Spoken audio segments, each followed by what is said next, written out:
بسم الله الرحمن الرحيم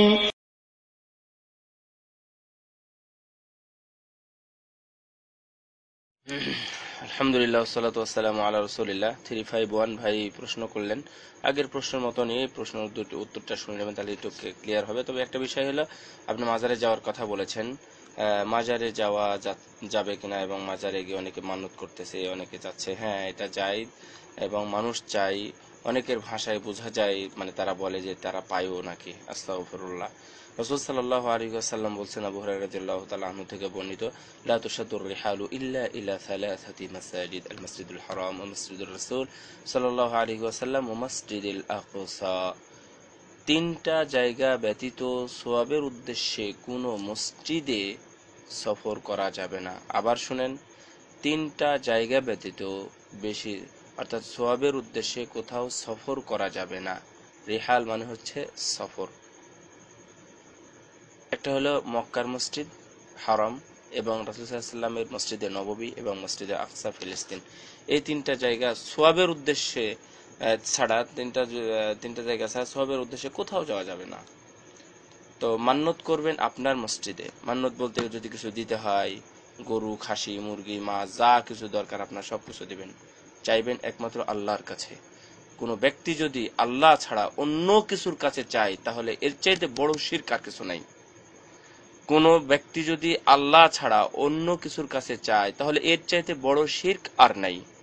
এটা হচ্ছে সবচাইতে বড় শিরক এবং আল্লাহকে সবচাইতে বড় অপমান করার সবচেয়ে বড় মাধ্যম। ওয়ালিয়াযু বিল্লাহ। আল্লাহ যেন আমাদের এখান থেকে হেফাজত করেন। আর দ্বিতীয়ত হচ্ছে, অনেকে বলেন যে না, ওর কাছে তো চাই না, ওর মাধ্যমে চাই। হ্যাঁ, ওর মাধ্যমেও চাওয়া যাবে না। ইভেন আপনারা অনেকেই জানেন, তারপরে বলছি যে রাসূল সাল্লাল্লাহু আলাইহি ওয়াসাল্লামের মাধ্যমেও চাওয়া যাবে না যখন উনি মৃত, অর্থাৎ উনি এখন দুনিয়াতে নেই। ওনার মাধ্যমে আপনি এখন চাইতে পারেন না, ওনাকে গিয়ে বলতে পারেন না যে রাসূলুল্লাহ, আপনি আমার জন্য শাফাত কে সহজ করে দিয়েন, বা আমি আপনার কাছে শাফাত চাই। আস্তাগফিরুল্লাহ, এটাও বলা যাবে না। এটা হারাম, এটা হারাম। সুতরাং যারা করতেছে তাদেরকে বুঝান। আপনি বলেছেন যে কি করা যায়। হ্যাঁ, এটা তো আপনার আমার কিছু করার নেই। এক নম্বর কথা হচ্ছে তাদেরকে দাওয়াত দেওয়া, তাদেরকে জানানো। হয়তোবা 1000 মানুষকে বলবেন, একজন শুনবে বা একজনও শুনবে না, এতে আমার কথাটা ব্যর্থ না। লক্ষ মানুষকে বলবেন, হয়তো একজন শুনবে, এটাই আমার উপকার হবে। তো সুতরাং আপনি বলতে থাকুন এবং দাওয়াত দিতে থাকুন। জোর জবরদস্তি ইসলামে যেহেতু নেই, আপনার পরিবারের বিষয়ে একটু বেশি সচেতন হবেন। তাদেরকে কৌশলে বুঝিয়ে অথবা যে কোনো কথা বলে, হাদিস শুনিয়ে তাদেরকে যদি কনভার্ট করতে পারেন, আলহামদুলিল্লাহ। আর যদি না পারেন, আপনি হাল ছেড়ে দিবেন না। অবশ্যই আপনি মৃত্যু পর্যন্ত আপনি চালিয়ে যান। মৃত্যু পর্যন্ত। যারা অনেক সাহাবীর বাবা মা ছিলেন যারা ইসলাম ধর্ম গ্রহণ করতেন না, শেষ পর্যন্ত গিয়ে তাদের চেষ্টার ফসল হয়েছে।